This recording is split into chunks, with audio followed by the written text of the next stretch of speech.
세계보건기구 WHO에서 최고 수준 경계태세를 선포했습니다. 안 그래도 의사들의 파업으로 병원 진료도 어려운 상황에서 코로나뿐만 아니라 이 전염병까지 급속도로 퍼지고 있다고 하는데요.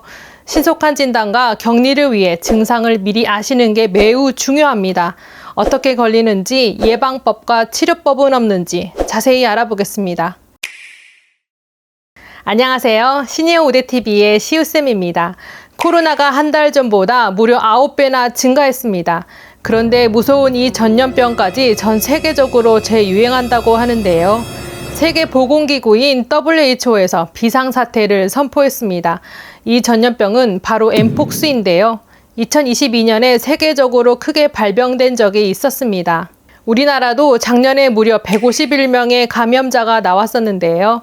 다행히 사망자는 없었고요. 이 전염병이 전 세계적으로 계속 확산되고 있어 긴장을 늦출 수가 없는 상황입니다. 8월 12일 기준으로 116개국에서 99,176명이 확진되었고 208명의 사망자가 나왔습니다. 그럼 요즘 뉴스에 많이 나오는 엠폭스는 정확히 어떤 병인가요? 엠폭스는 한때 원숭이 두창으로 알려졌었는데요. 천연두와 증상이 매우 유사하고 원숭이 두창 바이러스 감염에 의한 감염병입니다. 이 바이러스는 1958년 실험실 원숭이에게서 처음 발견되어서 원숭이 두창이라는 이름이 붙여졌었는데요. 1970년에 사람에게서 처음으로 감염 사례가 보고되었습니다. 원숭이 두창이라는 이름이 흑인 인종 차별적 표현 같아서 2022년에 공식 명칭을 엠폭스로 바뀌었는데요. 코로나처럼 엠폭스도 전염병인가요? 네, 맞습니다. 이 바이러스는 주로 피부 접촉을 통해 전파되는데요. 환자와의 긴밀한 접촉으로 예를 들어 피부 발진 또는 딱지를 만졌을 때 침이나 콧물 같은 분비물, 책, 항문이나 질 주변 병변과의 접촉으로도 감염이 됩니다. 자세히 설명드리면 피부 대 피부의 접촉, 포옹 또는 성적 접촉이 여기에 포함이 되는데요. 그리고 엠폭스에 걸린 사람이 가까이 있을 때 기침이나 재채기를 할 때도 장시간의 대화로도 옮을 수 있습니다. 이 병을 앓고 있는 사람이 사용한 의류나 침구류의 접촉으로도 감염이 되는데요. 그래서 엠폭스는 매우 밀접한 접촉이 없는 한 사람들 사이에 쉽게 퍼지지는 않는다고 합니다. 감염된 동물을 직접 만지는 것도 위험하니 참고하시고요. 뉴스에 요란스럽게 나올 정도로 엠폭스가 무서운 전염병입니까? 지금까지 설명드린 건 기존의 엠폭스이고 더 이상 고위험 감염병으로 간주하지는 않는데요. 그런데 새로운 변종 엠폭스 하위 계통 1B형이 나타났습니다. 변종 엠폭스의 진원지인 콩고 민주공화국에서 올해에만 570명 이상의 사망자가 나왔고요. 콩고에서 사망자 포함 16,700건의 확진 사례가 밝혀졌습니다. 이 변종 엠폭스가 주변국으로 점점 번지고 있는데요. 태국에서 2022년 이후 보고된 엠폭스 감염은 총 827건으로 모두 2형입니다. 그런데 1B형 변종 엠폭스 환자가 지난 14일에 처음으로 나온 건데요. 최근 확산 중인 새 변종 1B형은 2형보다 전파력이 빠르고 치명률이 10%대로 아주 높다고 합니다. 코로나의 치명률이 평균 0.05%에 비하면 변종 엠폭스인 1B형은 굉장히 높은 건데요. 심각한 건 아직 변종 엠폭스에 대해서 전문가들의 연구가 더 필요하다는 것입니다. 게다가 2형 엠폭스를 적절하게 통제할 수 있었음에도 완전히 차단하지 못했다는 점도 문제인데요. 그래서 세계보건기구 WHO는 엠폭스 2형이 국제적으로 확산되자 지난 14일 최고 수준 보건 경계태세인 국제적 공중보건 비상사태를 선언했습니다. 그리고 변종 엠폭스가 나온 태국은 우리나라에서도 여행을 많이 가는 나라이기 때문에 지금 긴장을 늦출 수가 없는 건데요.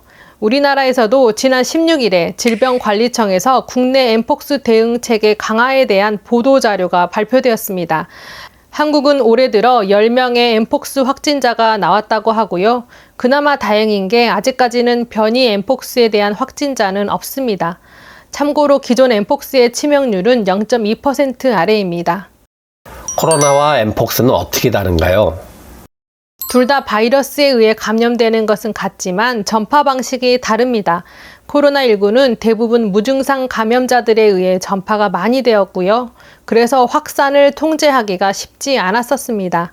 하지만 엠폭스는 증상 발현 후 바이러스가 전파되기 때문에 환자를 조기에 발견할 수만 있다면 치료를 할 수 있어 전파 방지에 코로나보다는 조금 유리한 편이라고 하는데요.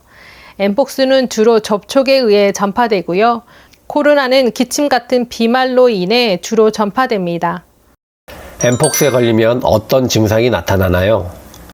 엠폭스의 잠복기는 평균 7일에서 14일입니다. 초기 증상은 발열, 두통, 근육통, 허리 통증, 오한, 피로, 관절 통증 등 감기 증상과 유사한 편인데요. 특이한 점은 목이나 겨드랑이, 사타구니에 림프절이 부풀어 오르는 림프절 병증이 나타납니다. 코막힌 기침, 인후염 같은 호흡기 증상이 나타나기도 하는데요. 초기 증상 발생 1일에서 3일 후에 발진 증상을 보입니다. 발진은 대체로 수두처럼 반전부터 시작하여 피부가 솟아오르고 물집이 잡히고요. 점점 고름이 생기고 딱지가 지는 형태로 진행됩니다. 엠폭스와 다른 피부 질환과의 차이점도 꼭 미리 확인해 두세요. 발진은 주로 얼굴, 입, 손, 발, 가슴, 항문, 생식기 쪽에 나타납니다. 걸린 사람의 표현으로 말하면 생식기가 불에 타는 듯한 고통이라고 하는데요. 문제는 면역 저하자나 어린이, 노인, 임산부, 습진 병역이 있는 사람의 경우입니다. 이런 고위험 환자들은 드물게 출혈, 폐혈증, 뇌염 같은 중증으로 진행되기도 하고요. 심지어 2차 세균 감염, 심한 위염, 설사, 탈수, 기관지 폐렴 같은 합병증이 발생할 수 있습니다. 엠폭스 치료제는 없나요? 감염되지 않는 방법은 무엇인가요? 변이 엠폭스 감염에 대한 입증된 안전한 치료는 없다고 합니다. 엠폭스는 대개 증상 완화를 목표로 하는 자연치료나 대증치료가 일반적인데요. 대증치료는 바이러스 자체를 제거하는 치료법이 아니고 증상에 따라 처방을 해서 다스리는 치료법입니다. 엠폭스 검사 결과 양성으로 확인되면 격리 입원하여 증상에 따른 대증치료를 받게 되는데요. 의료진은 환자의 중증도와 사망 위험도를 고려하여 미국 천연두 치료제인 테코비리마트가 치료에 사용될 수 있다고 합니다. 질병관리청은 항바이러스제인 테코비리마트를 504명분을 보유하고 있어 적기에 치료될 수 있다고 전했는데요. 중요한 것은 아직까지 변이 엠폭스에 대한 데이터도 부족하고 치료제도 딱히 없으니 걸리지 않게 예방이 우선입니다. 질병관리청은 두창 및 기존 엠폭스 예방 목적으로 FDA에서 입증된 3세대 두창 백신을 사용하는데요. 현재 일반 국민은 접종 대상이 아니시고요. 엠폭스 노출 가능성이 높은 진단검사 실험실 요원이나 치료병상 의료진, 역학조사관 등에게 접종을 권장하고 있습니다. 엠폭스에 걸리지 않으시려면 감염 위험이 있는 사람이나 동물과의 직접 간접 접촉을 피하셔야 하고요.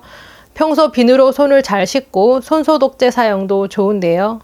그리고 엠폭스 발생지 나라의 여행은 안 가시는 게 좋고 그쪽으로 여행을 갔다 온 분들과의 만남도 피하시는 게 좋습니다. 아주 최근 소식인데요. 중국에서 엠폭스 바이러스 검사제 시판이 처음으로 승인됐다는 소식입니다. 8월 22일 중국 관영 글로벌 타임스가 보도했는데요. 보도에 따르면 중국 국가의약품관리국은 중국 광둥성의 한 의료진단 기업이 개발한 엠폭스 바이러스 핵상 검사 키트에 대해 시장 진입을 허가했다고 합니다. 중국 내에서는 많은 기업들이 엠폭스 검사 키트 관련 제품을 적극적으로 준비하고 있다고 하는데요. 많은 기업들이 준비를 한다는 소식은 그만큼 필요할 일이 많이 생길 것에 대비한다고 유추해 볼 수 있겠습니다. 제발 변종 엠폭스가 우리나라까지 퍼지는 일은 없길 바라면서 구독과 좋아요는 제작에 큰 힘이 됩니다. 감사합니다.